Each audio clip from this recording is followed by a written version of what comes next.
En el proyecto, el problema es el siguiente. Resulta que eh, está en función de determinar cuántas villas se deben construir para hospedar unas selecciones deportivas, ¿cierto? Unas selecciones de unos países. Entonces, digamos que al final yo debo saber cuántas villas se deben construir y qué selecciones deben estar, se van a hospedar en cada una de esas villas, ¿cierto? La restricción que hay es que en una misma villa no deben estar hospedadas selecciones que representen países que no tengan relaciones amistosas. Me explico. Por ejemplo, en una villa no debería estar hospedada la selección de Estados Unidos con la selección de Venezuela, por ejemplo, porque Venezuela y Estados Unidos no tienen relaciones amistosas. Entonces, esas dos selecciones no deben estar en la misma villa. ¿De acuerdo? Y la otra restricción, que es hacia donde va el problema de optimización, porque es realmente un problema de optimización, es que lo que usted debe procurar es construir o determinar cuál es el menor número posible de villas a construir. Me explico, porque la solución más simple, digamos, la solución más fácil sería decir, bueno, pues si hay N selecciones, construya una villa para cada selección, es decir, construya N villas y cada selección está solita en una villa. No, lo que pretendemos es que el número de villas a construir sea el menor posible. Es decir, que yo tengo que tratar de meter en una villa la mayor cantidad posible de selecciones, pero teniendo en cuenta la restricción que les acabo de decir, y es que no debe haber en una villa pues selecciones que representen países que no tienen relaciones diplomáticas, ¿vale? Ese es el problema. Ahora, con respecto a los datos de entrada, entonces el formato de entrada es una matriz, como bien dicen ustedes, es una matriz de unos y ceros, ¿cierto? Es una matriz donde las filas y las columnas representan las distintas selecciones, ¿cierto? Y entonces la intersección de una fila y una columna tendrá un 1 si ese par de selecciones no tienen relaciones diplomáticas. Es decir, si la fila 1 con la columna 3, por ejemplo, tiene un 1, significa que la selección representada por la fila 1 con la selección representada por la columna 3 representan países que no tienen relaciones diplomáticas. Y habrá un 0 si tienen relaciones amistosas. ¿Vamos claros hasta ahí? Sí, profe, y entonces, ¿cuántas selecciones puede haber en una misma villa? Las más que pueda. Es decir, si, digamos en el mejor caso, todas las selecciones tienen relaciones amistosas, entonces pues todas van en una sola villa. Digamos que no, eso podría ser una restricción adicional, pero digamos que eso es más un problema del curso de complejidad, donde se aumenta la cantidad de restricciones, que no lo puse pues en este curso. Es decir, pues no nos vamos a preocupar por el hecho de si caben o no caben. No vamos a asumir que es más fácil construir una villa grande para meterlas a todas que construir varias villas pequeñas para repartirlas. Entonces, en la medida en que yo pueda meter más selecciones en una villa, eh, pues asumo que caben, ¿ok? No me voy a preocupar por el hecho de si van a caber o no caben. Entonces, si todas tuvieran relaciones amistosas, eh, pues todas irían en una sola villa, porque eso será más barato que construir varias villas. ¿De acuerdo? Entonces, ese es el formato de entrada. El formato de salida también va a ser una matriz en el que las filas corresponden a las villas, si no estoy mal. Bueno, no importa si es al contrario, pero digamos, las filas corresponden a las villas que se van a crear y las columnas a las selecciones. Entonces, habrá un 1 en una intersección de una fila con una columna si la villa o la selección representada por esa columna se hospeda en la villa representada por esa fila y habrá un 0 si no. Es decir, el 1 indica que esa selección estará alojada en esa villa y un 0 indica que no estará alojada. ¿Vale? Ese es el formato de salida. Pero al final, pues digamos que además del formato de salida, usted tiene que mostrar, pues explícitamente se deben construir tantas villas, que es la solución al problema. ¿Sí? ¿Ya es un poco más claro? Ah, profe, entonces supongamos que tenemos la villa en la fila, digamos, el primer cuadrito de la matriz, y a lo largo de la columna, los que tengan el número 0 son los equipos que se alojan en esa villa. En la de salida, Sí. los que tienen un uno son los equipos que se alojan en esa villa. Y los ceros corresponden a equipos que no se van a alojar en esa villa. Ah, ya, ya, ya. Eso es. Entonces, es un problema de optimización, que digamos es de lo que vamos a empezar a hablar hoy. Mm, Pero digamos que en un contexto real pueden entrar otro conjunto de restricciones que no están en el alcance del proyecto, por lo que les digo que, pues, digamos, el manejar un número más amplio de restricciones, pues ustedes ya van a tener la oportunidad de trabajarlo cuando vean su curso de complejidad y optimización unos semestres más adelante, donde se resuelve también un problema de optimización, pero sujeto a un conjunto mucho más amplio de restricciones. Aquí la única restricción que ustedes tienen en el problema es que en una misma villa no pueden ir dos selecciones o más selecciones que tengan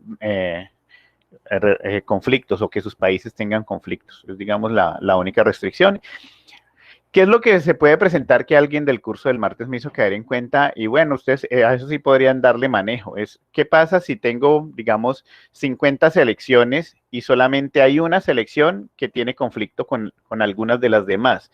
Entonces, una solución puede ser, pues, construya una villa para meter 49 selecciones y otra villa para meter la selección conflictiva aparte. Eso puede ser, digamos, en términos de lo que yo les estoy pidiendo, puede ser una solución, ¿cierto?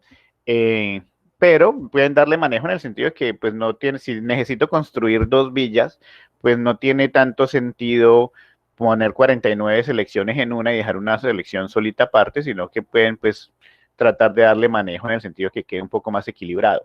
Podría ser, pero no hacerlo en principio no estaría en contra de lo que pide el proyecto, porque básicamente el proyecto lo que pide es particularmente determinar cuántas villas se tienen que construir, y en ese caso la respuesta sería se tienen que construir dos villas.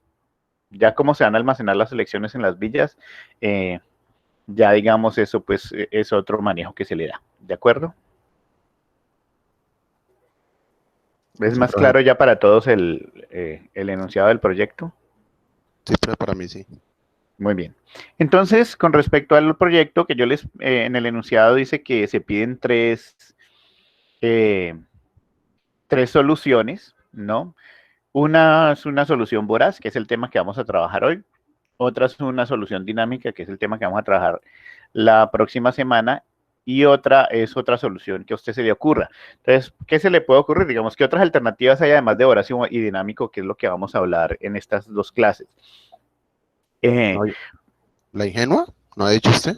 La ingenua, por ejemplo, ¿cierto? Es decir, pues empiece a construir villas de acuerdo a un criterio básico de repartición el, que cuide pues la restricción, ¿cierto? Pero sin utilizar realmente un criterio de optimización.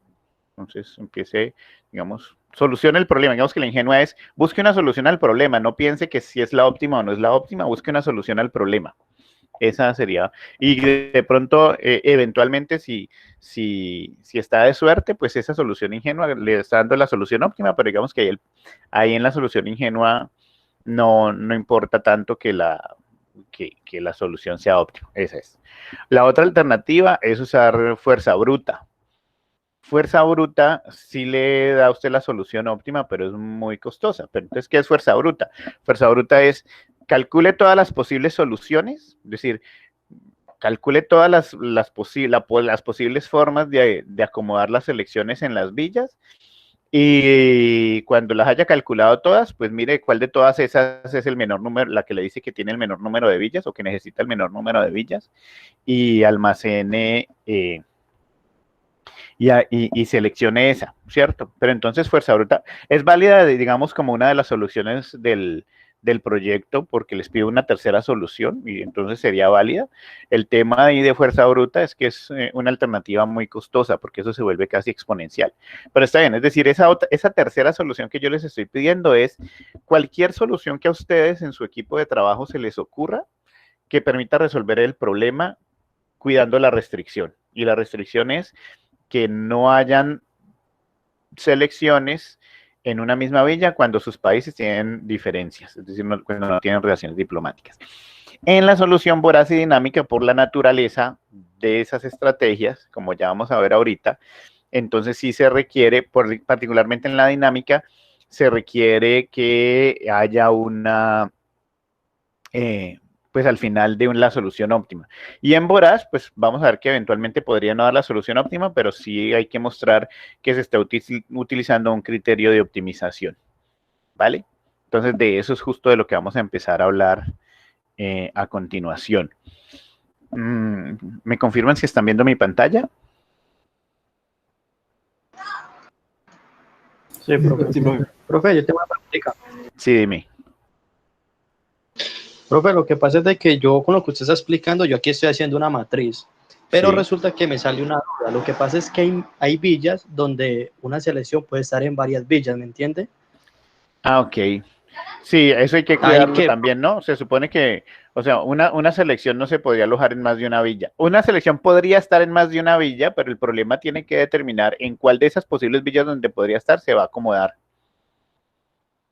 Digamos que una selección entonces, que no, profe, un digamos que, criterio, perdón, una selección que no tenga problemas con ninguna otra, podría estar en cualquier villa, ¿cierto? Porque no tiene problemas con nadie. Entonces, pues esa selección usted la puede acomodar en cualquier villa, pero solo en una. profe, entonces un criterio sería que la metieran en la villa donde hubieran menor selecciones. Puede ser, por ejemplo, digamos que cuando usted tiene una selección y tiene un conjunto de posibles villas donde acomodarla, pues un criterio puede ser acomodarla, como decís vos, en la villa que esté menos ocupada, y entonces ese puede ser un buen criterio. En función de garantizar, digamos, un poco el balance de ocupación en las villas. Uh-huh. Ah, listo, profe, muchísimas gracias. Vale, con gusto. Bien, muchachos. Entonces, bueno, pues hoy vamos a hablar de justamente de la programación voraz, ¿no? O también conocida como programación greedy o algoritmos greedy, que tiene que ver con lo siguiente y que está muy asociado con el tema del proyecto. Y es que resulta que hay problemas que tienen, que pueden tener varias soluciones, ¿cierto? Es decir, hay problemas que se pueden satisfacer de diferentes maneras, ¿vale? Pero donde no todas las soluciones son igualmente óptimas. Aquí cuando hablamos de óptimo, no estoy hablando de la complejidad computacional, es decir, no estoy hablando del tiempo de ejecución, ¿cierto? No estoy hablando de la eficiencia, que es de lo que hemos venido hablando en gran parte del semestre, sino de la solución como tal, es decir, cuál es la solución que satisface de mejor manera un problema. Entonces, les digo que está muy relacionado con el tema del proyecto, justo por lo que les acabo de decir, no, una solución para el proyecto sería, si hay N selecciones, construyo N villas. Y eso satisface el problema en principio, porque el problema es que no puede haber dos selecciones enemigas en una misma villa. Entonces, si cada selección está sola, pues ya está solucionado el problema, ¿cierto? Pero resulta que esa no es la solución óptima. Crear tantas villas como selecciones no sería lo óptimo. Lo óptimo sería crear la menor cantidad de villas posible. Entonces, la programación voraz y la programación dinámica son estrategias de programación que están en función de resolver problemas que pueden tener muchas soluciones, ¿cierto? Diferentes soluciones que los satisfacen, pero donde nos interesa conocer dentro de todo ese conjunto de posibles soluciones la solución óptima, ¿vale? La solución que satisface de mejor manera el problema, o que resuelve de mejor manera el problema. Entonces, es decir, y lo vamos a ver más adelante en una de las diapositivas, son estrategias de programación enfocados a resolver problemas que exhiben o que muestran una estructura óptima, es decir, donde se debe aplicar un criterio de optimización. En el caso del proyecto del curso, el criterio de optimización es construir la menor cantidad de villas posible. Es decir, hay que minimizar la cantidad de villas que se deben construir. ¿De acuerdo? Hay una diferencia entre la programación voraz y la programación dinámica en términos un poco ahí sí del costo computacional. Vamos a ver que la programación dinámica tiene un costo computacional un poquito más alto, pero eso se debe a que la programación dinámica me garantiza que si el problema que se está resolviendo tiene solución óptima, con una estrategia dinámica usted llega a la solución óptima. Mientras que la programación voraz, que es un poco menos costosa, le dice a usted, bueno, usted va a buscar la solución óptima del problema, pero no tenés la garantía de que realmente llegues a la solución óptima del problema. Puedes llegar a una buena solución, ¿vale?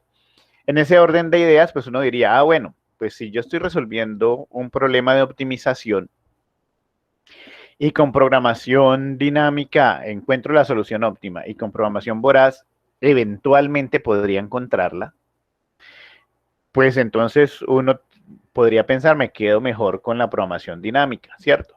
Pero resulta que no es tan así por lo que les acabo de decir, porque la programación dinámica exige un costo computacional un poco más alto que la programación voraz. Entonces, resulta que hay problemas de optimización en los que si bien a usted le interesa conocer o llegar a la solución óptima, ¿cierto?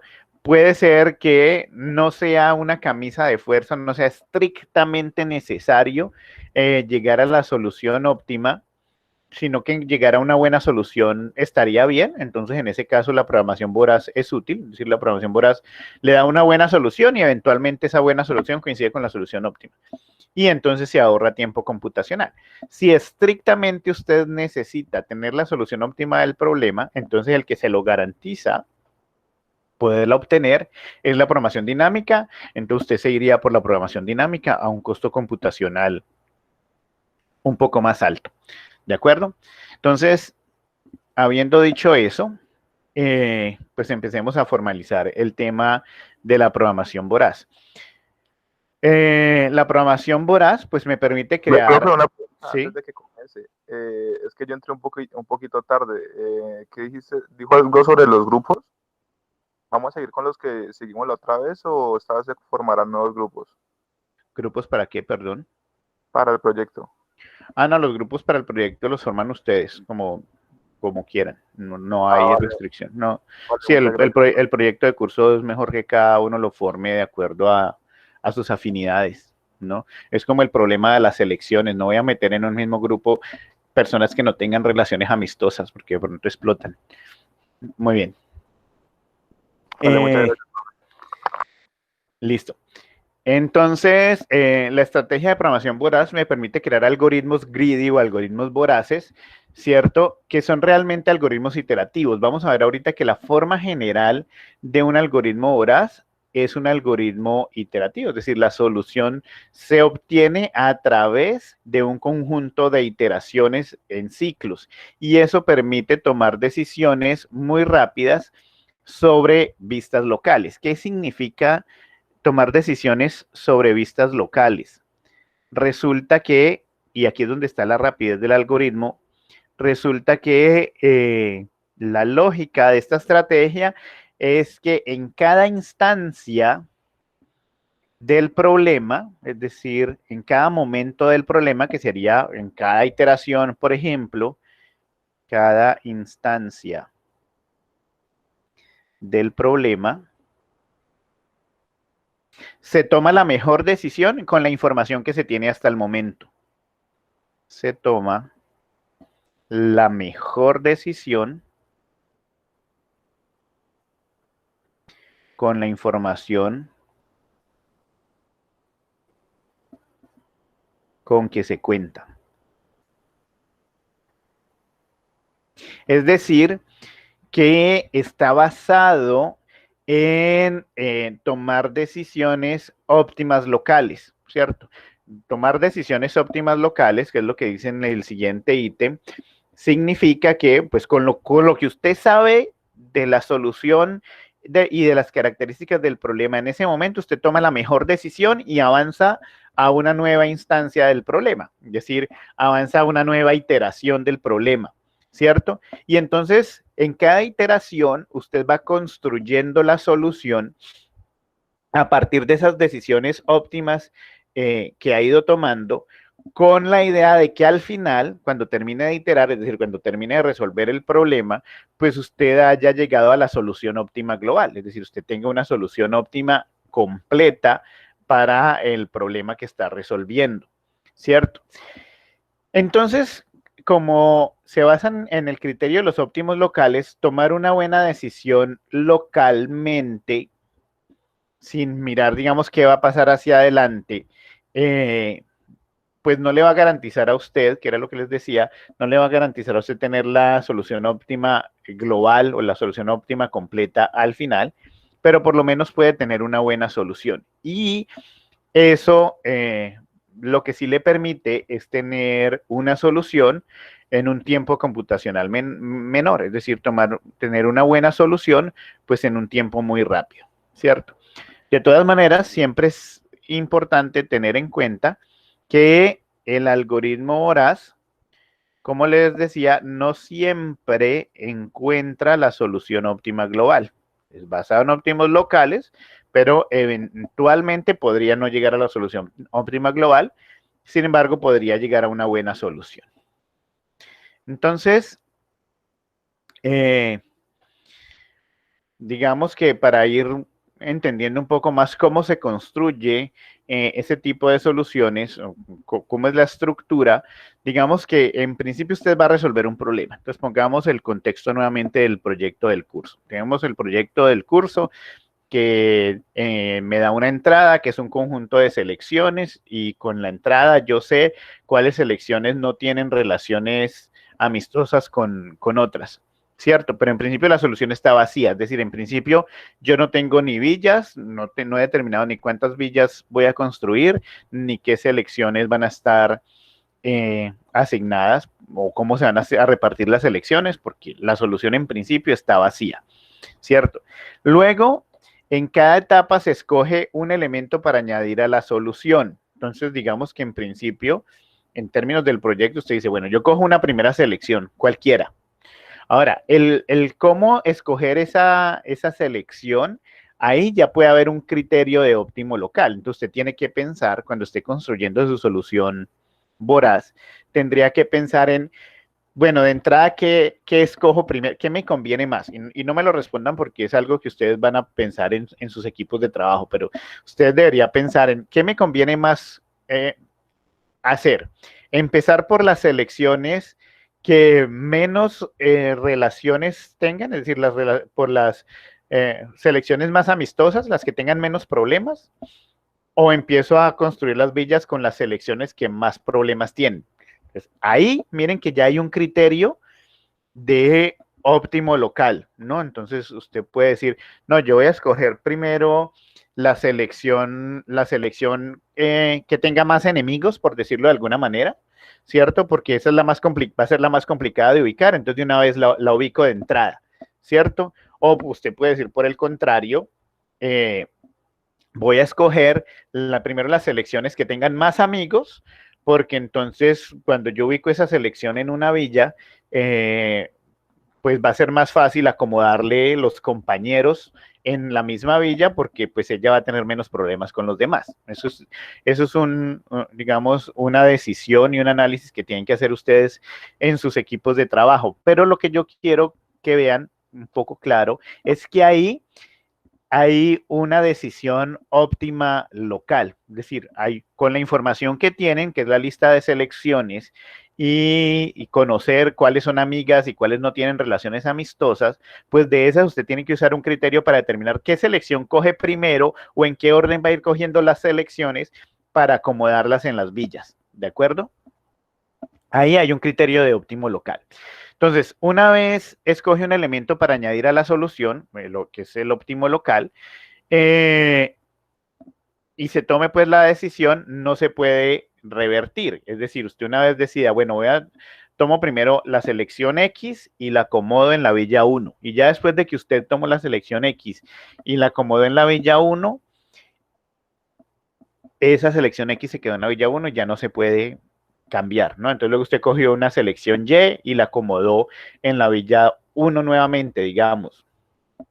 Entonces ya X y Y van juntas en la villa 1 y eso ya no se puede deshacer, ¿vale? Porque en la medida en que se toman las decisiones óptimas locales, se sigue avanzando en la construcción de la solución y no se puede volver atrás, porque ahí digamos que no hay procesos de backtracking, de vuelta atrás en la solución voraz. Entonces, miren lo que yo les decía, puede ser que esas decisiones óptimas locales no necesariamente lleven a la solución óptima global, porque usted decide, en términos del proyecto, de seleccionar o coger la selección X y la puso en la villa 1.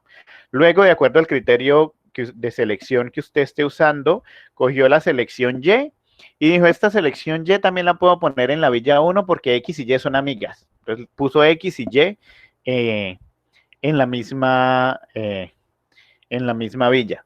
Pero luego cuando cogió una selección Z, ya vio que de pronto haber acomodado X y Y en la misma villa, pues vio cuando uno hace el análisis, pues el análisis humano, porque eso no lo hace el algoritmo, resulta que después cuando cogió la selección Z, haber acomodado X y Y juntas, de pronto no era lo mejor por alguna razón. Entonces, pero igual ya no se puede deshacer. X y Y ya están juntas en una villa y entonces ya con Z tiene que hacer lo que corresponda. ¿Vale? Porque en su momento, cuando escogió Y y decidió meter Y con X en la villa 1, esa era la mejor decisión que usted podía tomar con la información que tenía ahí. Ya cuando cogió la selección Z, ya tiene que tomar la mejor decisión que pueda tomar con la información que tiene, y la información que tiene hasta ahí es que X y Y ya están juntas en la villa 1 y eso no va a cambiar. ¿Ok? Entonces, por eso decimos que tomada la decisión anterior, no se puede revertir. El procedimiento termina cuando no haya elementos para escoger, es decir, cuando se llega a una solución. Es decir, que en el caso del proyecto, pues cuando termina, cuando llegan a una solución, pues llegan a una solución cuando usted ya ha cogido todas las selecciones y todas las selecciones están asignadas a alguna villa. Ahí ya usted ha terminado el problema y simplemente usted cuenta cuántas villas tuvo que generar y esa es la solución del problema, que en la estrategia voraz le tiene que dar, digamos, le va a dar una buena solución que no necesariamente es la óptima. En una implementación dinámica, pues ese número de villas debería ser el menor posible, ¿de acuerdo? Entonces es un proceso iterativo. ¿Por qué? Porque usted con cada selección va a repetir el mismo proceso. Miren que ahí está la iteración. Va cogiendo cada selección y por aquí, espérenme que alguien... Cuando tengamos que hacer, hago paréntesis aquí, cuando tengamos que hacer reuniones por Meet, procuren conectarse con su correo institucional, porque de lo contrario a mí no van a poder entrar a menos de que yo por acá los autorice. Y entonces a veces no me doy cuenta que hay alguien intentando entrar. Les decía entonces que es un proceso iterativo porque usted repite con cada selección lo mismo. Usted va tomando de la lista de candidatos, que es la lista de selecciones, va tomando cada selección, analiza la información que tiene hasta el momento y decide dónde acomoda esa selección.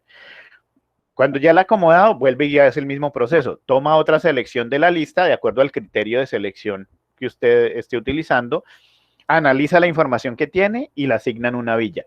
Y eso lo repite hasta que haya asignado todas las selecciones, es decir, hasta que la lista de candidatos esté vacía. Cuando la lista de candidatos está vacía es porque usted ya acomodó todas las selecciones y entonces usted ya puede saber cuántas villas tuvo que crear. ¿Estamos claros hasta ahí? Chicos. Hola. Profe, pues siendo sincero, yo me perdí un poquito. ¿En qué parte? ¿Desde el Pues, inicio? También, desde el inicio, profe. sí. Desde el inicio es desde que empecé a hablar. Desde Es que empezó después, la... es después de que ya escoge lo primero que le conviene hacer, ya después de ahí sí como que no. Ajá, de ahí más o menos también yo me perdí.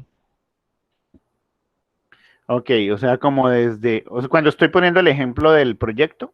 Sí, Sí, señor, sí, señor. Bueno, entonces voy a repetir. En términos del proyecto, entonces, el problema es determinar cómo voy a asignar las selecciones en las villas, ¿sí o no? De tal manera que la cantidad de villas a construir sea el menor posible. Ese es el problema que hay que resolver. Estamos de acuerdo, ¿no? Entonces, partimos de una solución vacía, es decir, cuando arranco a solucionar el problema, pues no hay villas y todas las selecciones están sin asignar. Bien, vamos claros hasta ahí. Pero necesito Sí, retroalimentación, señor. vas a ver. Sí, sí. Muy bien. Estamos. Muy bien, entonces, antes de empezar el trabajo, digamos que todo el conjunto de selecciones hacen parte de algo que ya lo vamos a formalizar, pero digamos, están en un conjunto de candidatos, ¿ok? Es decir, hay un conjunto de selecciones que están por asignar a las villas. Entonces, esos son los candidatos, ¿vale? Lo que hay que hacer, que es lo que dice aquí, en cada etapa se escoge un elemento para añadir a la solución, es decir, un óptimo local. Lo que usted tiene que empezar por resolver es determinar dentro del conjunto de selecciones que tiene, en qué orden va a empezar a asignar las selecciones a las villas, ¿cierto? Entonces yo les decía, usted puede determinar en su equipo, listo, yo voy a empezar a escoger las selecciones de acuerdo a la que más enemigos tenga, porque esas van a ser las más complicadas de acomodar, ¿cierto? O por el contrario, usted puede decidir que su criterio de selección sea, voy a empezar escogiendo las selecciones más amistosas, las que más amigos tengan, porque pues cuando yo las ubique en una villa, después va a ser más fácil ponerle compañeros, ¿cierto? Compañeros de villa, por lo que ellas no tienen normalmente enemigos. Ese es un criterio de óptimo local, es decir, el criterio del óptimo local es cuál es, con qué criterio, bajo qué parámetros usted va a decidir en qué orden va a ir tomando las selecciones para asignarlas a las villas, ¿cierto? Es decir, en qué orden va a ir diciendo esta selección va a tal villa, esta selección va a tal villa. Ahí hay un criterio de óptimo local. ¿Vamos bien? Sí, profe, Sí, sí. señor. Muy bien. Entonces, cuando usted toma una selección, digamos, entonces, dependiendo del criterio que haya utilizado, yo digo la selección X, entonces yo tomo la selección X porque de acuerdo a mi criterio X es la que debo asignar primero. Entonces digo, la selección X, la primera vez, digamos, si es apenas voy a empezar a resolver el problema, X va en la villa 1, ¿cierto? Porque no hay problema. X va a la villa 1. Y el proceso se hace iterativo porque eso de determinar cuál selección cojo y asignarle una villa, pues se repite para todas las selecciones. Entonces vuelvo al conjunto de candidatos, es decir, vuelvo a la lista de selecciones y usando el mismo criterio, dice, bueno, ahora escojo la selección Y. ¿En dónde puedo acomodar la selección Y? Entonces usted puede mirar, bueno, la selección Y la puedo acomodar en la villa 1 junto con X, es decir, X y Y podrían estar en la misma villa porque son amigos, o eventualmente X y Y deben estar en villas distintas, la tengo que acomodar aparte porque no tienen relaciones amistosas, ¿cierto? Entonces, ese proceso es el proceso iterativo, es decir, va cogiendo cada una de las villas, perdón, de las selecciones y va determinando, de acuerdo a la restricción que tenemos, en qué villa se puede acomodar. ¿Ok? Entonces, el proceso es iterativo porque eso usted lo va a hacer con todas las selecciones hasta que haya asignado todas las selecciones a alguna villa. Es decir, cuando cada una de las selecciones esté asignada a una villa. ¿De acuerdo? Cuando usted ya recorrió todas las selecciones y cada selección quedó asignada a alguna villa, ya el conjunto de candidatos queda vacío. Es decir, todas las selecciones ya quedaron asignadas. ¿Vale? Entonces el problema termina y ya tenemos una solución. ¿La solución cuál es? Pues mirar cuántas villas se tuvieron que crear para asignar esas selecciones. Y eso, digamos, es lo que esperamos que sea pues una solución óptima. Una solución óptima, ¿por qué? Porque usted utilizó un criterio de optimización tratando de acomodar cada selección en una villa que ya existiera antes de crear otra villa. Ahora sí es un poco más claro. Sí, señor, ahora sí. Muy bien. Entonces, esa es la estructura de una solución voraz. Es decir, en una estructura de solución voraz, usted tiene un conjunto de candidatos, ya lo vamos a ver un poco más en detalle con otros ejemplos, pero usted tiene un conjunto de candidatos y usted debe determinar de qué manera o qué va a hacer con esos candidatos, ¿cierto? Construyendo la solución con la información que tenga en ese momento, ¿cierto? Con la información local. En el caso del problema de las villas, por ejemplo, el caso de la información local es cada vez que usted coge una selección y va a mirar dónde la va a acomodar, la información que usted tiene localmente es la información de cuáles son los amigos y los enemigos de esa selección que va a acomodar. Y tiene la información de cuáles selecciones ya están acomodadas en las distintas villas. ¿Cierto? Esa es la información local y con esa información usted tiene que decidir qué va a hacer, si necesita crear una villa para alojar esa selección que tiene en ese momento o si la puede acomodar en una de las villas que ya existen. Bien. Entonces, bueno, aterricemos un poquito la cosa en un ejemplo bastante cotidiano, que es el problema de seleccionar 2 kilos de papas en una bolsa. Es decir, piensen ustedes en lo siguiente, que es un problema algorítmico, pero no computacional. Piensen que a ustedes los mandan al supermercado o a la tienda a comprar 2 kilos de papa, ¿cierto? Y solamente lleva para comprar plata para comprar 2 kilos de papa. Es decir, no le puede pesar 2 kilos y 1 gramo más porque no le alcanza.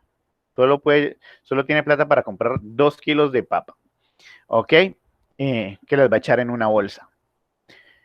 ¿Cuál es el problema de optimización ahí? Es decir, ¿qué es lo que pretende su mamá o su papá o quien le haya encomendado comprar los 2 kilos de papa? Que usted le lleve los 2 kilos de las mejores papas que usted encuentre en el supermercado, ¿sí o no? Es decir, cuando usted lo mandan a la tienda a comprar o al supermercado a comprar 2 kilos de papa, usted no puede llegar a la casa con 2 kilos de cualquier papa, no, porque entonces lo van a regañar. Usted tiene que llegar con 2 kilos de las mejores papas posibles que haya encontrado en el supermercado, ¿sí o no? No debe llegar ni con papas podridas, ni macheteadas, ¿no? Entonces, ahí hay un problema de optimización de un conjunto amplio de papas, es decir, de todas las papas que hay en una tómbola en un supermercado, usted tiene que procurar llegar con 2 kilos de las mejores de esas papas que hay en la tómbola. Ese es el problema de optimización. ¿Qué procedimiento es el que ustedes siguen cuando tienen que resolver esa misión que les encomiendan? Empezar a escoger las mejores papas del conjunto de papas de donde tenemos que sacarlas. Ok, muy bien. Es decir, usted tiene una tómbola de papas y resulta que usted no mete la bolsa y saca la bolsa de los 2 kilos, ¿no? Usted lo que empieza a hacer es escoger, ¿sí o no? Es decir, por lo menos lo que a simple vista usted le parece que son las mejores papas, usted las va escogiendo, ¿sí o no? Que es lo que dice John Jairo. Se va escogiendo las papas de acuerdo al criterio. Ahora, ¿cuál es el criterio para la mejor papa? Depende, ¿no? Una cosa es si usted necesita llevar las papas porque en la casa van a hacer una ensalada de papa, entonces la papa tiene que tener ciertas características. O si usted va a llevar papas porque las papas son para un asado, entonces, pues tal vez la papa tiene otra característica, o la papa es para un sancocho o para una sopa, entonces, bueno, pero dependiendo de para qué sea, ¿cierto? El proceso debe empezar, usted empieza con la bolsa vacía, la solución está vacía, y usted tiene que ir escogiendo de la tómbola, y esas papas que están en la tómbola son los candidatos, esas son las papas candidatas. Usted empieza a escoger las papas que de acuerdo a su criterio de optimización, sean las mejores papas. Entonces, cuando usted coge una papa de la tómbola, ¿qué hace? Pues digamos que desmenucémoslo como al detalle, ¿no? Hay cosas que uno casi que de forma automática lo va haciendo, pero si uno desmenuza eso, ¿cuál es el proceso cada vez que uno coge la papa de la tómbola? Ahí hay un análisis, ¿no? Entonces, ¿qué ocurre cuando usted coge una papa de la tómbola? Pues hay que mirarla para que no tenga cortes o pedazos negros. Hay que Exactamente. cogerla, hay que levantarla, hay que mirarla por todos lados, darle la vuelta, el tamaño Esa- que usted quiere, si es el que quiere o no quiere. Exactamente. Usted escoge una papa, lo que a la vista le parece que es la mejor, ¿cierto? Pero cuando la coge, usted la analiza, que no esté podrida, que no tenga cortes, que no tenga gusanos, que no tenga, bueno, ¿cierto? Y entonces, si al analizarla usted determina que esa papa, listo, cumple con todas las expectativas de las papas que usted debe llevar, pues, ¿qué hace a continuación? A la bolsa. Va a la bolsa, ¿cierto? ¿Qué pasa si esa papa tiene un machetazo o está podrida? ¿Se descarta? Se descarta. Usted la devuelve a la tómbola, pero digamos que aunque uno la devuelve a la tómbola, uno la pone como a un lado donde uno ya sabe que esa ya la miró y que no la va a volver a coger, ¿sí o no? Es decir, una vez usted la descarta, usted no vuelve a coger la misma papa, pues ya está descartada, está separada. Y el proceso lo repite. Entonces, cuando usted coge la primera papa, no hay problema, pero cuando usted ya tiene la bolsa casi llena, ¿cierto? Y usted escoge una papa, la analiza, ve que es una buena papa. Cuando la va a echar a la bolsa, o en el momento de echarle a la bolsa, ¿qué tiene que hacer? Saber Comprobar si tiene el peso. cuánto lleva de peso. Exactamente, verificar, usted lo que hace es verificar que al echar esa papa, pues no exceda los 2 kilos, ¿cierto? Porque si excede los 2 kilos, no le va a alcanzar la plata para pagar. Se lleva exactamente lo de comprar 2 kilos de papa. Entonces, ese es el proceso de una solución voraz. Ahí. En principio, una solución vacía, la bolsa que está vacía, por aquí está el proceso, ¿cierto? Se inicia con una bolsa vacía, luego ustedes seleccionan la mejor papa del montón, esa es una función, lo que vamos a llamar la función de selección, ¿no? Tiene configurada en su mente cuáles son las características de las papas que debe llevar, entonces selecciona de acuerdo a esas características, aplica esa función para seleccionar la mejor papa del montón, luego la examina para determinar si se escoge o no, dependiendo de que pues esté buena o tenga alguna característica ahí que afecte su calidad, ¿cierto? Si se escoge la mete a la bolsa y si no se escoge se aparta. Y ese proceso se repite, es decir, ahí los puntos 2 al 4 se repite hasta qué momento, hasta que se hayan completado los 2 kilos, ¿sí o no?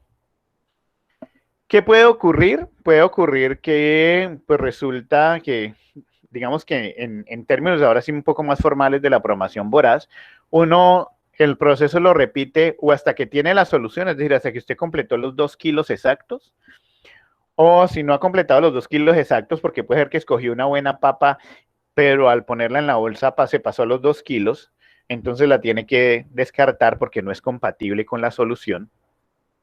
Entonces, seguir explorando, es decir, seguir escogiendo papas del montón hasta que haya analizado todas las papas del montón. Eso digamos que en la práctica, pues no se da, ¿no? Es decir, pues de aquí a que usted pruebe todas las papas de la tómbola, pues se le va el día, ¿cierto? Pero en términos prácticos, una solución voraz lo que hace es analizar todos los candidatos hasta que usted tenga la solución completa o hasta que ya no hayan más candidatos. Y entonces cuando el proceso termina, digamos en el tema de las papas, pues puede terminar con que de pronto le faltó un poquito para los 2 kilos, pero ya usted no tuvo de dónde más escoger, ¿cierto? Entonces está bien, digamos, está bien si le faltó un poquito para los 2 kilos. Lo que no está bien es que se pase de los 2 kilos, porque excede la capacidad de la bolsa, ¿ok? Y lo otro que es importante tener en cuenta en términos de la estructura de un algoritmo voraz, hablando particularmente sobre las papas, es que una papa que usted ya haya metido en una bolsa no la va a sacar. Es decir, no puede ser que usted después coja una papa y diga, esta papa es muy buena, pero se me pasan los 2 kilos, entonces voy a sacar esta otra para meter esta. No, ya las papas que ya están en la bolsa no vuelven a salir, porque recuerden que las que ha metido usted en la bolsa son las que en principio eran las que parecían la mejor. Entonces, por eso no hay un backtracking, no hay una vuelta atrás. Lo que ya está en la solución, se queda en la solución. ¿De acuerdo? Esa es la estructura entonces de un algoritmo voraz. Y miren que ahí está claramente el proceso iterativo, finalmente para cuando se hayan completado los 2 kilos. ¿Ok? Bien, entonces, si eso lo llevamos a un esquema general de solución, pues podemos ver un algoritmo voraz con la estructura que se presenta en esta diapositiva, ¿no? Un algoritmo voraz o una función voraz, pues recibe como parámetro un conjunto C, que es un conjunto de candidatos. Esos candidatos son los que eventualmente van a ser parte de la solución del problema, es decir, son los con los que voy a construir la solución del problema. Y debe retornar un conjunto S, que es el conjunto de candidatos o el conjunto de los elementos candidatos que se seleccionaron para formar la solución. Es decir, entra un conjunto de candidatos y retorna un conjunto solución. Si esto lo ponemos en términos del proyecto del curso, digamos que su algoritmo voraz debe recibir como conjunto candidato el conjunto de las selecciones con la información de las relaciones amistosas o no que hay entre ellas, ¿cierto? ¿Y qué debe devolver? Debe devolver un conjunto solución que es la asignación de esas soluciones en las distintas villas que se deben construir. Eso es, digamos, la entrada y la salida del algoritmo voraz que responde a la asignación del proyecto del curso. ¿De acuerdo? Entonces, bueno, dentro de esta estructura y siguiendo, digamos, el orden de lo que hablábamos en la diapositiva anterior, partimos de una solución vacía, es decir, al comienzo, pues el conjunto S, que es el conjunto solución, está vacío, ¿cierto? Pero esa solución se va a empezar a construir a partir de una iteración sobre el conjunto de candidatos. Entonces, cuando decimos aquí que mientras que not solución S, es decir, mientras que no tengamos una solución completa, mientras no hayamos llegado a la solución y el conjunto de candidatos no esté vacío, es decir, todavía hayan candidatos a escoger, para escoger, entonces hay que iterar. Repito, en términos del proyecto, pues realmente en el proyecto del curso ustedes van a tener una solución cuando el conjunto de candidatos quede vacío. Entonces, mientras que no haya una solución, no la vamos a tener y realmente lo que van a evaluar es mientras hayan candidatos, es decir, mientras hayan selecciones todavía por asignar, pues lo que hay que hacer es seleccionar o poner en X la selección de uno de los candidatos, dependiendo del criterio que ustedes estén manejando, ¿cierto? En el caso de las papas, bueno, en X pongo, selecciono del conjunto o del montón de papas la mejor papa a la vista, ¿cierto? Cuando yo selecciono una papa de ese montón de papas, entonces ya esa papa que seleccioné no hace parte del conjunto de candidatos, la retiro del conjunto de candidatos. Independientemente de que esa papa la escoja y vaya a la bolsa o que la descarte y la separe, ya no va a estar en el conjunto de candidatos, porque si la escogí, pues ya está en la bolsa. Y si la descarté, pues ya no la voy a volver a considerar, porque es una papa descartada, ¿cierto? Entonces, selecciono un elemento o un ítem del conjunto de candidatos y al seleccionarlo, pues ya no hace parte de los candidatos. Lo quito del conjunto de candidatos y después reviso si ese elemento que escogí es compatible con la solución, ¿cierto? Con la solución que estoy construyendo. En el caso de las papas, bueno, pues miro si al escoger esa papa, pues no excedo los 2 kilos, por ejemplo. ¿Ok? Si es compatible con la solución que estoy construyendo, la agrego a la solución. Entonces, la papa la meto a la bolsa, ¿cierto? Y si no, no hago nada, si no la descarto. ¿Ok? Y eso lo voy a repetir hasta que, como les decía, tenga una solución o hasta que el conjunto de candidatos quede vacío, es decir, hasta que ya no haya más de dónde escoger. Cuando termina de iterar, entonces ya tengo una solución completa para el problema y lo que se debe hacer es retornar esa solución. ¿Ok? Aquí es importante, pues lo que dice esta nota, y es que dependiendo de cada problema, usted tiene que, pues, determinar cuáles van a ser sus candidatos, ¿no? En el caso del problema del curso, pues los candidatos son las elecciones, en principio, ¿cierto? Que va a acomodar en las villas. Entonces, para cada problema hay que determinar cuáles son los candidatos. Pero en general, siempre la estructura de un algoritmo voraz es esta. Recibe un conjunto de candidatos, parte de una solución vacía y empieza a iterar sobre ese conjunto de candidatos, determinando o seleccionando cada candidato para determinar si ese candidato es compatible o no con la solución, para agregarlo a la solución o descartarlo. Y terminar cuando tenga una solución o cuando ya no hayan más candidatos que explorar y se retorna la solución. Esa es toda la estructura de un algoritmo voraz.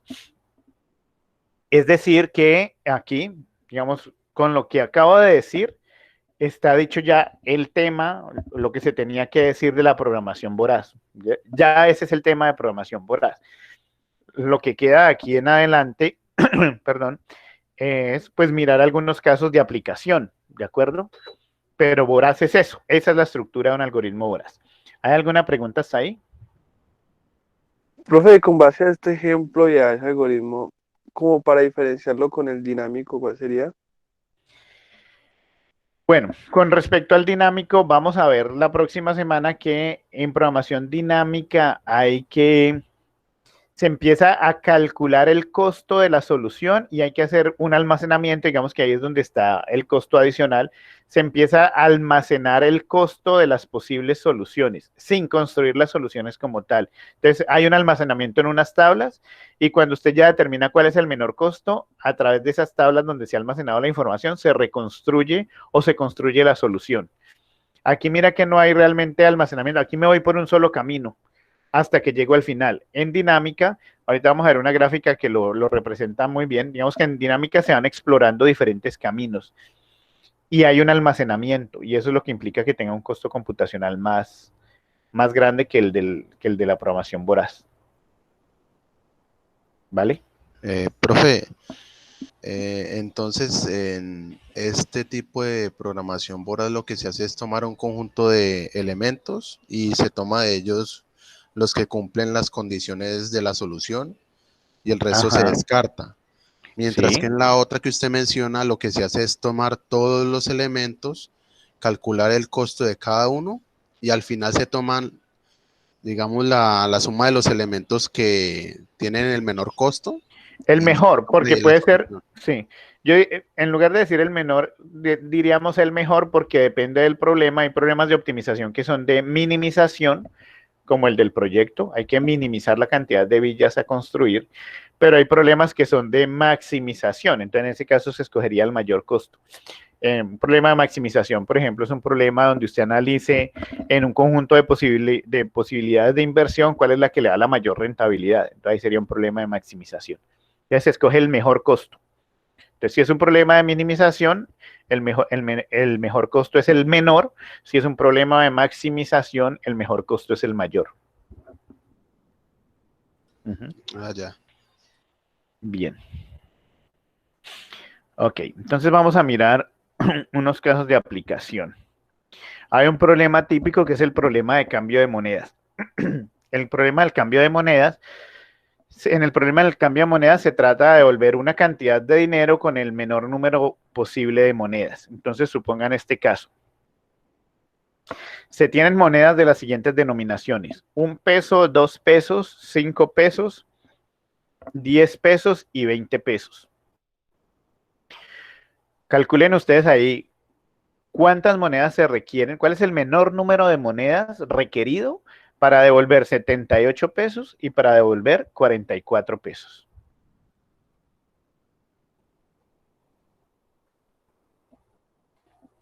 Serían 3 de 20, una de 10, una de 5, una de 2 y una de 1. O sea que para 78 pesos serían ¿cuántas monedas? 3 y una 4 y 3, 7 monedas, ¿no? ¿Están de acuerdo todos? Sí, profe. Y para devolver 44 pesos, 4 monedas. 4 monedas, 2 de 20, ¿cierto? Y 2 de 2. ¿Qué procedimiento usaron o qué cálculo hacen ustedes algorítmicamente para poder obtener estos valores, 7 y 4? Pues, ¿cuántas monedas de mayor denominación puedo coger sin pasarme de la de vuelta? Ok, es decir, usted coge 78 pesos y ¿qué hizo con los 78? ¿Qué cálculo hizo, Sebastián? Que sea 70 menos 20. ¿Cuántas veces le puedo restar 20? Ok, o sea, usted resta 78 menos 20, entonces lo logra hacer 3 veces hasta que le da 18, ¿cierto? Ya ahí tiene 3 monedas de 20.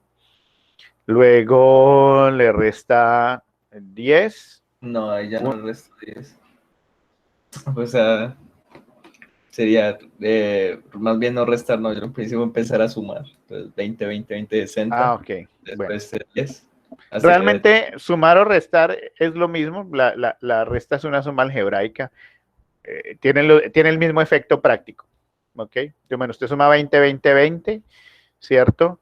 Pero igual ya sabe que no puede sumar otros 20 porque pues ya serían 80, se excede. Es decir, que para saber cuánto le queda, pues tiene que restarle esos 60 a los 78 y le quedan 18, ¿cierto? Entonces le suma 10. Bueno, entonces, listo. ¿De qué otra forma se puede hacer?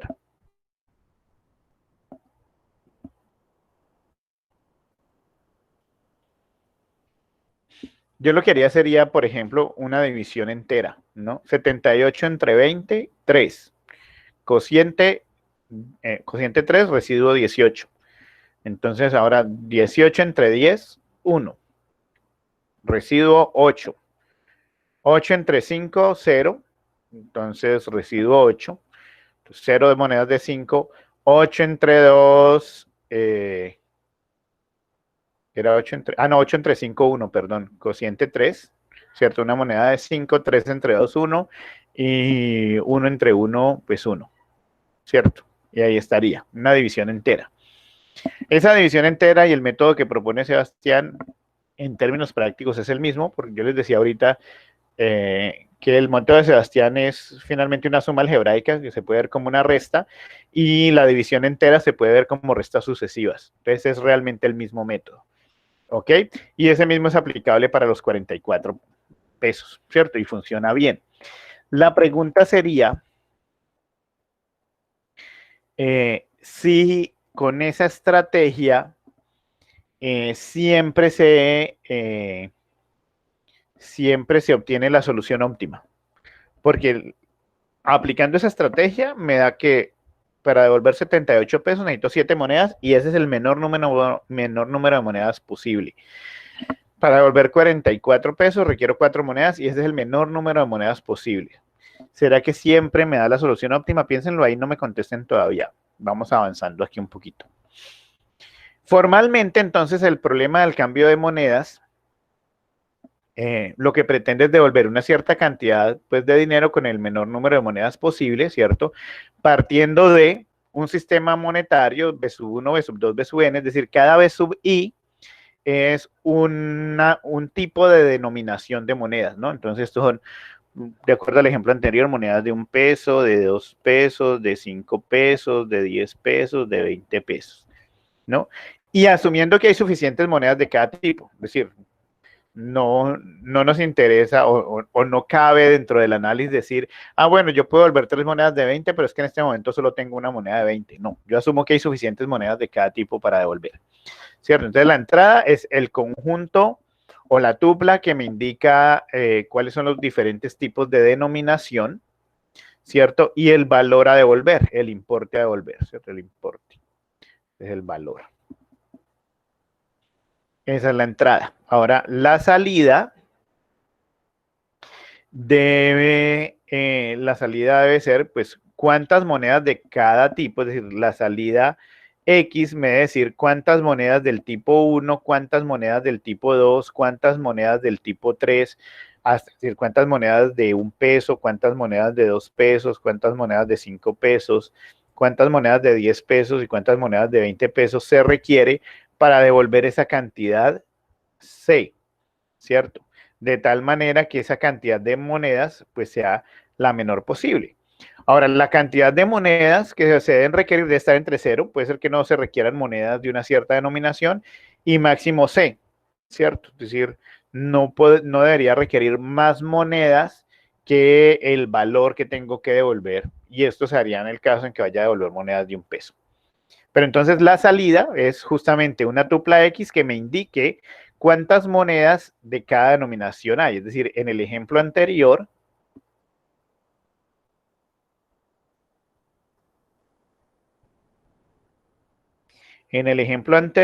pues la salida sería X que me dice una moneda de 1 peso, una moneda de 2 pesos, una moneda de 5 pesos, una moneda de 10 pesos y 3 monedas de 20 pesos, ¿cierto? 60, 70, 75, 77, 78. Para el primer caso. Para el segundo caso, eran 44 pesos, ¿no? Entonces no requiero monedas de 1 peso, 2 monedas de 2 pesos, no requiero monedas de 5 pesos, no requiero monedas de 10 pesos y requiero 2 monedas de 20 pesos, ¿cierto? 44 pesos. Ok, esa es la salida. La función objetivo entonces tiene que ver con encontrar aquí el conjunto S que me indique cuál es el valor de cada X sub, es decir, cuál es la tupla que me indica cuántas monedas de cada tipo se deben generar. ¿Cuál es el criterio voraz? Entonces, de acuerdo a esa solución que planteó Sebastián, ¿cuál sería el criterio voraz? ¿Cuál sería el criterio de optimización? En otras palabras, y se lo voy a preguntar pues muy particularmente a Sebastián, que fue el que dio la respuesta. ¿Bajo qué criterio usted empezó a determinar cuántas monedas necesitaba de cada tipo? A partir del valor más grande. Cierto, entonces digamos que el criterio voraz que usted utilizó fue devolver la mayor cantidad de monedas, o no digamos devolver, sino usar, sería como mejor la palabra.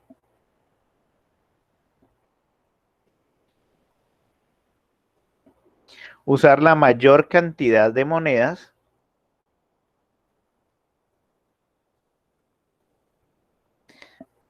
de la denominación más alta.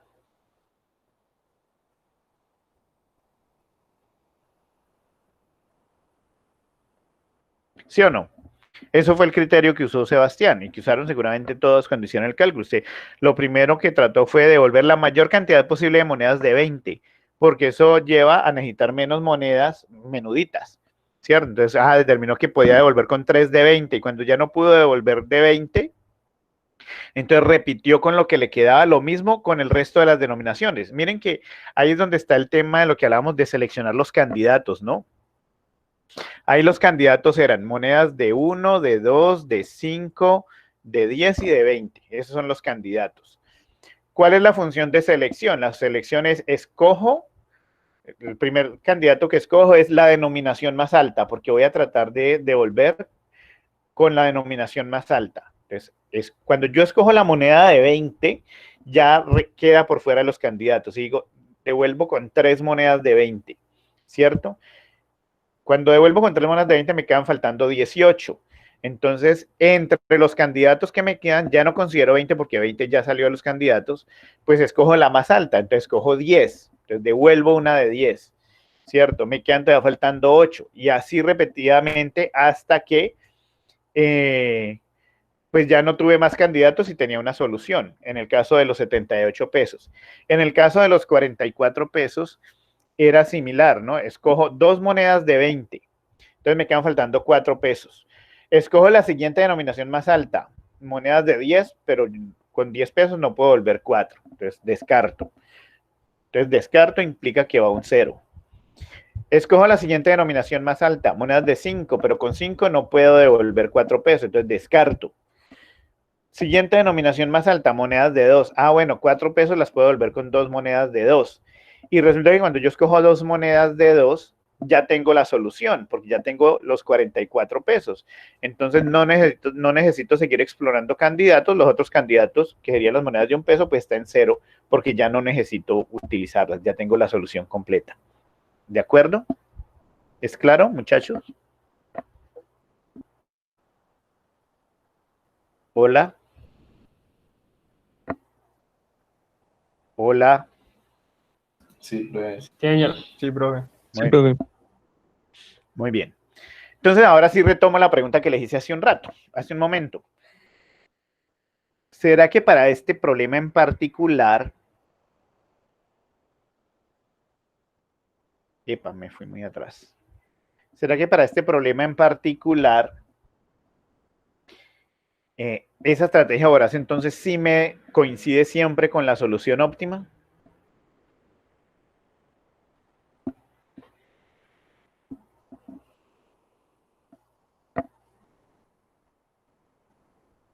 ¿Qué creen ustedes?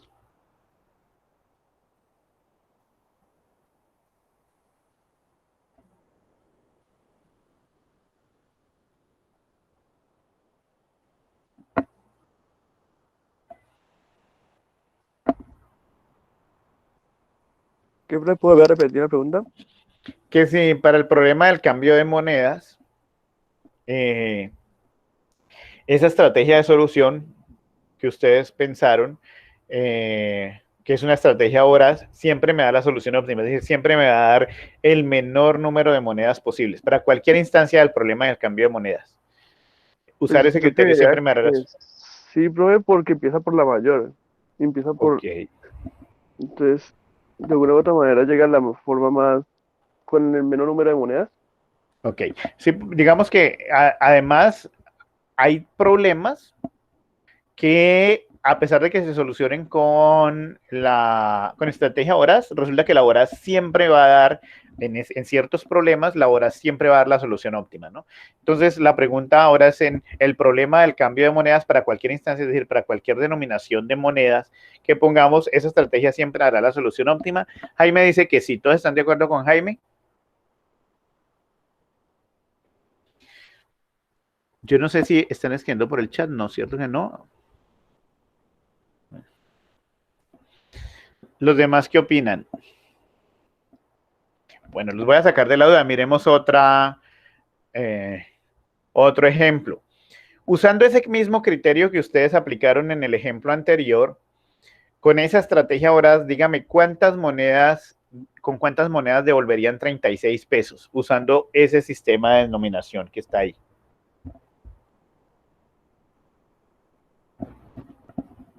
Cinco. Devolverían 5 monedas. A ver, 2 de 20. Ah, no, una de 20. Me sobran 16. 5 y una de 1. 3 de 5.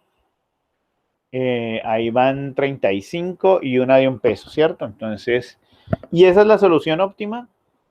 No. No. No. Entonces, solución voraz.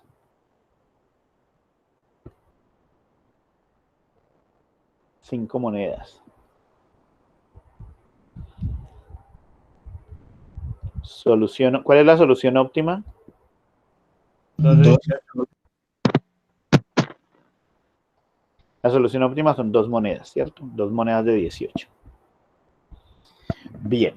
Resulta que los sistemas monetarios de los países del mundo, en los sistemas monetarios de los diferentes países en el mundo, esa solución voraz que ustedes definieron, que ustedes usaron en el ejemplo anterior, siempre da la solución óptima. Pero eso es porque los sistemas monetarios de los distintos países del mundo, al igual que este sistema monetario que está definido en este ejemplo, tienen una característica. Traten de caer en cuenta cuál es la característica que tiene ese sistema monetario que hace que para los que tienen esa característica, esa solución voraz sí da la solución óptima siempre.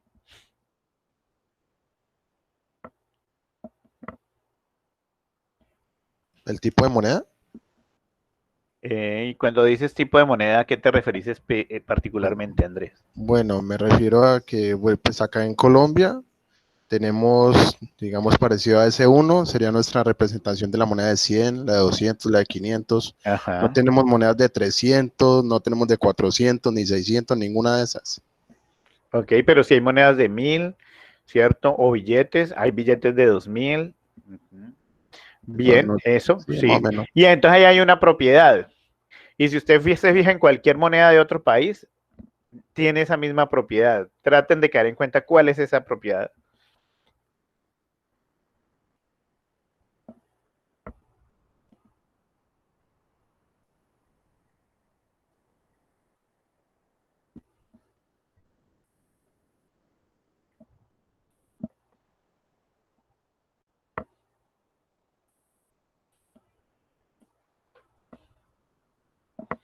Que además no la tiene esta. Miren, tengan ahí o tomen apunte de esta denominación y les muestro la otra. Que no la tiene esta.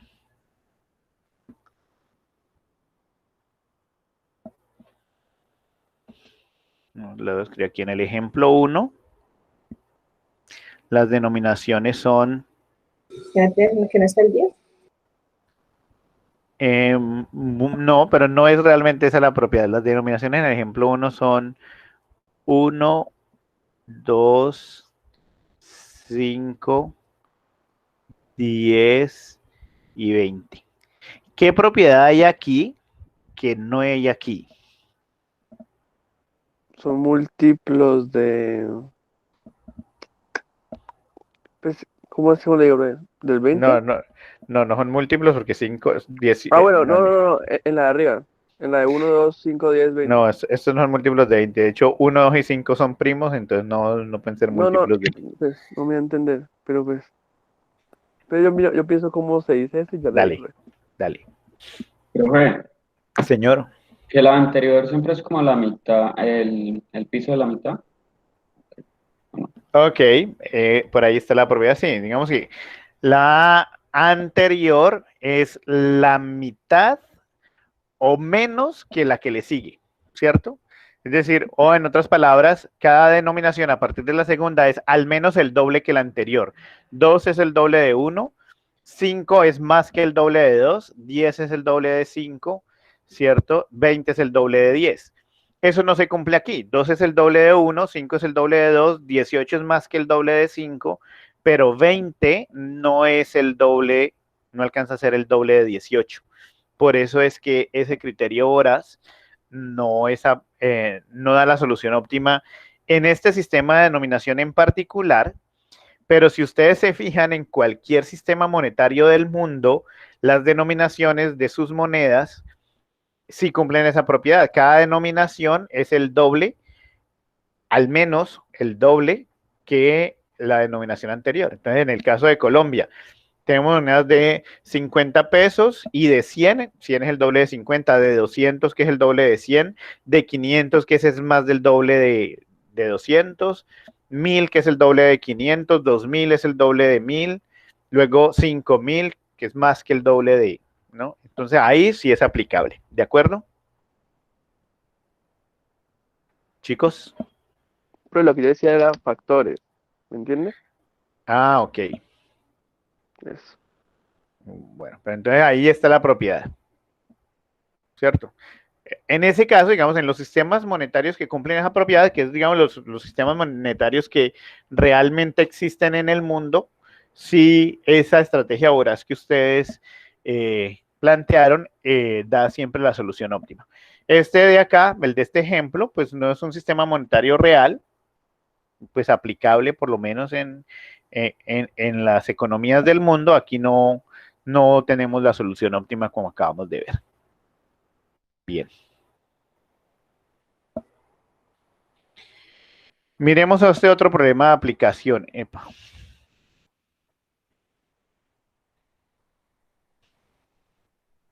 El problema de la selección de actividades. Es otro problema de optimización que se puede resolver con un criterio voraz. Entonces, piensen en lo siguiente. Antes de revisar ahí formalmente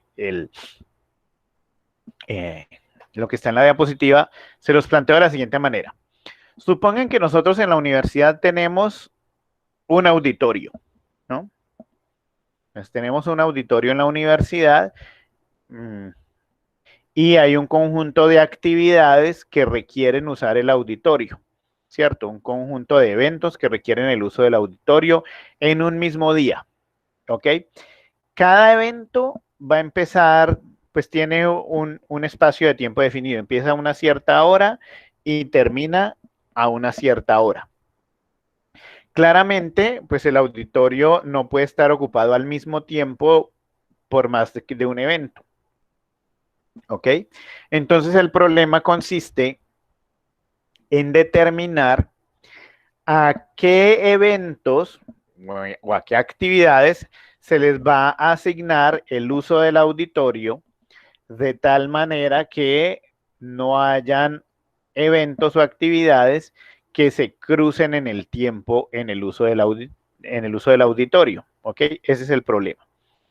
Entonces, ¿dónde está el criterio de optimización ahí? Ahí podría haber dos criterios de optimización. Depende de lo que usted necesite resolver, además de la asignación del auditorio o del recurso. Digamos, usted podría usar como criterio de optimización buscar que el auditorio esté ocupado la mayor cantidad de tiempo posible, ¿cierto? Es decir, si usted además va a cobrar el alquiler del auditorio por horas, entonces a usted le conviene tener el auditorio ocupado la mayor cantidad de tiempo posible porque eso le va a representar un mejor ingreso, ¿cierto? Al tenerlo ocupado más horas.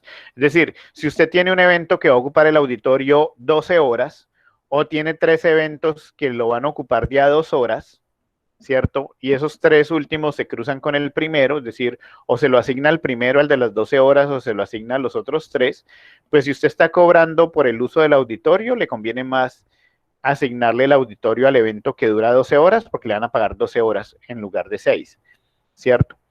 Pero como la universidad es una institución sin ánimo de lucro, la universidad no le interesa percibir ingresos por el alquiler del auditorio, sino que a la universidad lo que le interesa es atender la mayor cantidad de actividades o de eventos posible. Entonces, ahí hay otro criterio de optimización. Entonces, no me interesa tanto tener el auditorio ocupado por mucho tiempo, sino que me interesa satisfacer la mayor demanda posible, es decir, que la mayor cantidad posible de actividades o de eventos puedan usar el auditorio. En ese caso, pues lo asignaría a las actividades 2, 3 y 4, a pesar de que en total lo ocuparían menos tiempo que la actividad 1.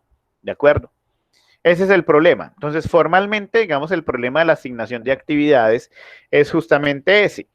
Tenemos un recurso que requiere ser usado por un conjunto de actividades. Cada una de las actividades empiezan en un tiempo y terminan en un tiempo determinado, ¿cierto? Y esos dos tiempos definen el periodo durante el cual esa actividad estará usando el recurso. Y la idea es determinar de qué manera se asigna el recurso a esas actividades de tal forma que se atienda la mayor cantidad posible de actividades. Es un problema de optimización. Miremos formalmente. Entonces, suponga que se tiene un conjunto de actividades S etiquetadas desde a sub 1 hasta a sub n, ¿cierto? Con números de a sub 1 hasta a sub n actividades. Cada una de esas actividades requiere acceder a un mismo recurso y cada actividad tiene asociado un tiempo inicial S sub i y un tiempo final F sub i. Esos tiempos inicial y final definen el periodo en el cual la actividad requiere acceder a ese recurso.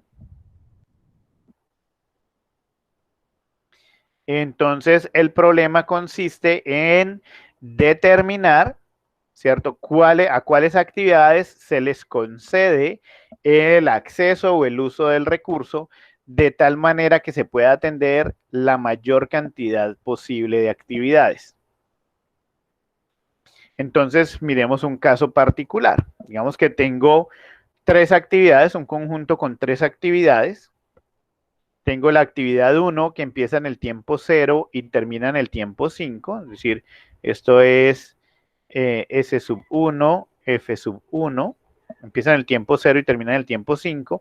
La actividad 2 empieza en el tiempo 1, empieza en el tiempo 1 y termina en el tiempo 2. Y la actividad 3 empieza en el tiempo 2 y termina en el tiempo 3. Entonces, claramente, el recurso no se le puede asignar a las 3 actividades porque habría un cruce en el tiempo, ¿sí o no? Es decir, si yo asigno el recurso a la actividad 1, la actividad 1 ocupa ese recurso desde el tiempo 0 hasta el tiempo 5, y entonces no se podrían programar las actividades 2 y 3, porque la actividad 2 estaría de aquí a aquí, y la actividad 3 estaría de aquí a aquí, se cruzan en el tiempo. La otra alternativa sería que le asigne el recurso a las actividades 2 y 3, que no se cruzan en el tiempo, y no podría asignar el recurso a la actividad 1, que iría de aquí a acá cruzándose en el tiempo con las otras dos. ¿Vale? Entonces, ¿es claro el problema, muchachos?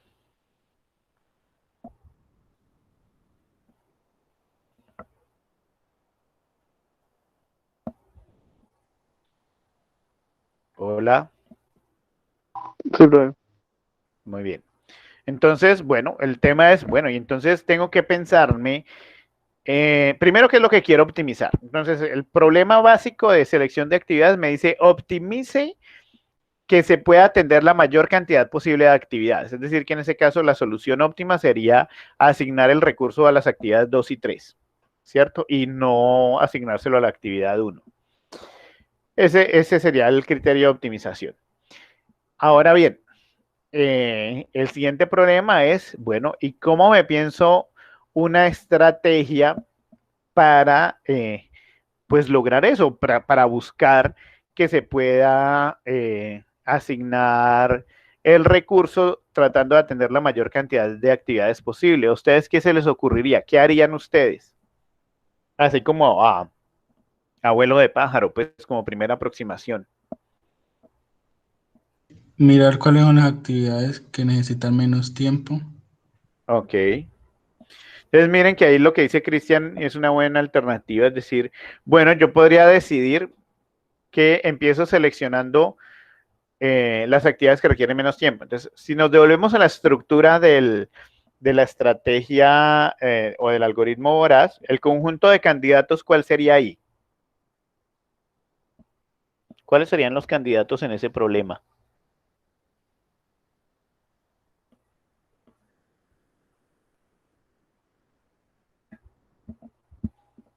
¿Los tiempos? No. Los tiempos tienen que ver con los candidatos, pero no son en sí mismos los candidatos. 1, 2 y 3. Los candidatos serían las actividades, ¿cierto? Esos son los que yo voy a escoger para determinar si les asigno o no les asigno el recurso. Entonces, ahí están los candidatos. Luego viene una función de selección, es decir, ¿cómo empiezo a escoger los candidatos? Entonces, la idea de Cristian es, bueno, Cristian dice, yo empezaría escogiendo de los candidatos, es decir, de las actividades, las que sean más corticas. ¿Por qué? Porque seguramente si yo asigno el recurso a una actividad cortica, digamos una actividad que no dure mucho en el tiempo, eso me va a permitir pues tener un espectro más amplio de tiempo para programar otras actividades, ¿cierto? Entonces, bueno, digamos que siguiendo la idea de Cristian, usted coge la actividad que sea más cortica y le asigna el recurso. Listo. Cuando ya cogió la primera, ¿qué haría de ahí en adelante, Cristian? Pues ya tocaría es mirar los tiempos iniciales y finales y empezar a comparar con las otras actividades si no se cruzan. Exactamente, ahí viene la parte iterativa, ¿no? Es decir, usted tiene que repetir lo mismo que hizo al comienzo, es decir, de entre los que le quedan, ya cogió una actividad, entonces ya esa actividad no hace parte de los candidatos. De las actividades que le quedan, pues usted repite lo mismo, escoge entre esas, escogería la más cortica, ¿sí o no? Pero además de escoger la más cortica, tiene que mirar si esa solución es compatible o si ese candidato mejor es compatible con la solución que tiene. Y mirar si es compatible con la solución que tiene es hacer justo lo que él acaba de decir, es mirar si sus tiempos no se cruzan con las actividades que ya están asignadas, ¿cierto? Si no se cruza con las actividades que ya están asignadas, pues lo pone en la solución, ¿cierto? Pero si se cruza con alguna de las actividades que ya están asignadas, pues la descarta y sigue escogiendo de la lista de candidatos. ¿En qué momento pararías, Cristian? ¿En qué momento tendrías ya una solución completa? Pues digamos, en el mejor de los casos sería que pues que se abarcara todo el tiempo o que se acabaran las soluciones o que se acabaran los candidatos. O sea, que se abarque todo el tiempo de la actividad, pues todo el rango que tengo para programar la actividad o que se acaben los candidatos. Exactamente, es justo eso. Las iteraciones pueden parar si usted fue asignando y ya el auditorio se copó completamente, pues así hayan más candidatos, no tiene sentido seguir explorando porque ya el recurso está ocupado al 100%. O la otra alternativa, digamos, la otra forma por la que el problema podría terminar es que ya no hayan más candidatos. Ya exploró todos los candidatos, los que pudo asignar los asignó y los que no pudo asignar los descartó, pero ya no quedan más candidatos por explorar, entonces ahí termina, independientemente de que el recurso quede con espacio de tiempo, que sería lo de la imagen, ¿no? Yo asigno la actividad 2, asigno la actividad 3, y la actividad 1 no la tengo que descartar porque se cruza en el tiempo, ya no hay más candidatos, ahí termina, ¿cierto? Y sin embargo, pues el recurso quedó con unos tiempos libres, con unos tiempos muertos. Esa es una estrategia de solución, ¿cierto? Y es un criterio voraz, digamos, muy bien pensado. Hay otro criterio de voraz, que es justo el de la formulación del problema, que ya lo vamos a ver, que si bien, al igual que en el caso de Cristian, no necesariamente siempre da la solución óptima, este que les voy a mostrar tampoco siempre da la solución óptima, pero da una buena solución. Eventualmente podría mejorar un poquito la idea de Cristian en términos de lo siguiente. Resulta que si yo tengo aquí el espectro de tiempo, y entonces Cristian dice, yo cojo la más pequeñita. Entonces digamos que la más pequeñita es esta. Digamos, una actividad a sub X. ¿Cierto? Y luego, pues voy a explorar los demás candidatos y resulta que los otros candidatos están aquí y están aquí. ¿Cierto? A sub Y y a sub Z. Entonces, si yo empiezo escogiendo la más pequeñita, que es esta, entonces los otros pues ya se cruzan en el tiempo, ya no podría coger esta ni podría coger esta, ¿cierto? La estrategia que yo les voy a mostrar es que en vez de empezar escogiendo la más pequeñita, empecemos escogiendo la que primero termina en el tiempo. Entonces, la que primero termina en el tiempo es esta, entonces asigno a sub Y. ¿Cierto? Escoger la que primero termina en el tiempo me deja un espacio continuo, digamos, no interrumpido, un espacio de tiempo no interrumpido donde puedo acomodar otras actividades. Entonces, luego la siguiente que termina en el tiempo es a sub X, pero a sub X no la puedo poner porque se cruzaría con a sub Y. Entonces, a sub X no iría, ¿cierto? Y la siguiente que termina en el tiempo sería a sub Z, y a sub Z no se cruza con esta que fue la que ya coloqué, entonces a sub Z sí puede estar en la solución. Y ahí entonces tendría asignadas dos actividades, ¿vale? Esa es otra estrategia. Sin embargo, a pesar de que aquí, digamos, cuando yo comparo con esos tres ejemplos de a sub X, a sub Y y a sub Z, el criterio de Cristian y el criterio que formalmente está asociado con esta solución, no quiero decir que esta solución que yo les estoy mostrando siempre funcione mejor que la solución que da Cristian. No, puede haber casos en que esa otra opción, que es la de colocar primero la más cortica funcione mejor. Eso es dependiendo de cuáles son las actividades y cuáles son los tiempos de cada una. Es decir, depende de cada instancia de entrada. De tal forma que cualquiera de los dos criterios voraces es igualmente válido. ¿De acuerdo? Entonces miremos lo que les acabo de decir. Y es justamente, bueno, la solución óptima para el ejemplo que teníamos en la diapositiva es seleccionar las actividades 2 y 3, porque pues es el que maximiza la cantidad de actividades que pueden ser accedidas por el recurso.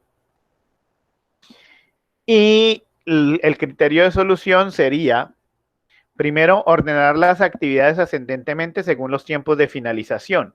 Entonces, si las actividades eran, si las actividades eran la actividad 1 que empieza en el tiempo 0 y finaliza en el tiempo 5, la actividad 2 que empieza en el tiempo 1 y finaliza en el tiempo 2, y la actividad 3 que empieza en el tiempo 2 y finaliza en el tiempo 3, pues yo hago un reordenamiento de estas actividades de acuerdo a los tiempos de finalización y quedaría primero la actividad 2, que termina antes en el tiempo, termina en el tiempo 2, después la actividad 3, que termina en el tiempo 3, y finalmente la actividad 1, que termina en el tiempo 5. Entonces, lo reacomodo. Ahora viene la función de selección, es decir, voy a seleccionar de ese conjunto la actividad que primero termina en el tiempo. Entonces, la actividad que primero termina en el tiempo es la actividad 1. Como partimos de una solución vacía, pues la actividad 2, como tenemos una solución vacía, pues la actividad 2 no se cruza con ninguna, 2 va en la solución, ¿cierto? Entonces, al colocarla, digamos, al haberla evaluado, esta ya se descarta, ya no hace parte del conjunto de candidatos. Ya no hace parte del conjunto de candidatos, entonces evalúo. La siguiente que termina en el tiempo es la actividad 3.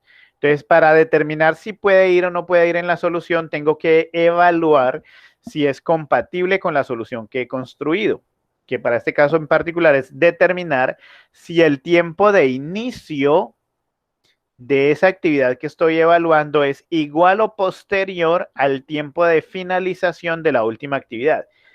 ¿Cierto? Es decir, la actividad 3 empieza en el tiempo 2 y la actividad que ya está en la solución terminó en el tiempo 2. Entonces es compatible, la selecciono y va en la solución. Y la actividad que me queda es la actividad 1, ¿cierto? La saco del conjunto de candidatos y analizo la compatibilidad. La actividad 1 empieza en el tiempo 0, pero el tiempo 0 es anterior al tiempo de finalización de la última actividad que coloqué. La última actividad que coloqué es la actividad 3 que termina en el tiempo 3. Por lo tanto, no puede ir en la solución y ya no tengo más candidatos. De tal manera que la solución es asignar el recurso a las actividades 2 y 3. Y esto además, miren que tiene una ventaja adicional, y es que cuando yo comparo la compatibilidad, no requiero irme a explorar todos los demás, que de pronto en la solución que proponía Cristian sí sería necesario, sino con revisar el tiempo de finalización de la última actividad es suficiente para compararlo con el tiempo de inicio de la actividad que estoy evaluando para determinar si las soluciones son compatibles o no son compatibles. ¿De acuerdo? Entonces, ¿es claro hasta ahí la estrategia de solución voraz que se propone, muchachos? Sí, profe. Ok, muy bien. ¿Por qué entonces se considera esa estrategia de solución una estrategia voraz? Entonces, ¿dónde está el tema de los óptimos locales? Entonces, bueno, se toma una decisión óptima local en cada estado de la solución. ¿Cuál es la decisión óptima local? Pues seleccionar las actividades que primero vayan terminando en el tiempo, ¿cierto? Para tratar de acomodarlas en el espectro de solución final. Y esa solución no depende de solucionar subproblemas, que en el caso de la programación dinámica sí se da. Digamos que en el caso de la programación dinámica es muy parecida a o tiene elementos de dividir y conquistar porque se descompone el problema en un conjunto de subproblemas, pero esos subproblemas están correlacionados. Aquí no, aquí cada problema se resuelve de forma independiente, con base en la información que se tiene. ¿Vale? Bien. Entonces, en general, las estrategias voraces tienen un conjunto o tienen unas características y tienen unas ventajas. Digamos que dentro de las ventajas, que de hecho ya lo hemos mencionado, está pues que toma decisiones rápidas, porque toma decisiones con la información que tiene en cada instancia del problema sin ir a explorar más allá. Entonces toma buenas decisiones rápidas.